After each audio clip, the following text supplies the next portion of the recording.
ప్రపంచ దివ్యాంగుల దినోత్సవ సందర్భంగా దివ్యాంగులకు ముఖ్యమంత్రి నారా చంద్రబాబు నాయుడు వరాల జల్లు ప్రకటించారు.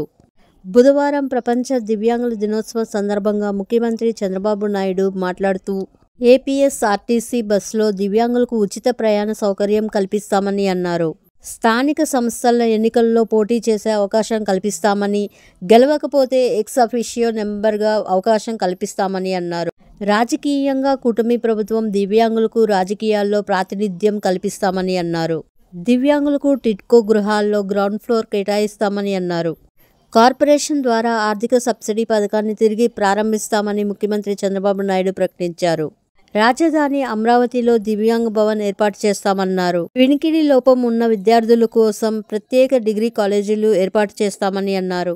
అన్ని క్రీడా కార్యక్రమాల్లో దివ్యాంగులను భాగస్వామ్యం చేస్తామని ముఖ్యమంత్రి చంద్రబాబు నాయుడు 7 హామీలు ప్రపంచ దివ్యాంగుల దినోత్సవం సందర్భంగా ప్రకటించారు. దివ్యాంగుల సంక్షేమం కోసం కృషి చేస్తున్న ముఖ్యమంత్రి నారా చంద్రబాబు నాయుడుకి వికలాంగుల హక్కుల వేదిక రాష్ట్ర అధ్యక్షుడు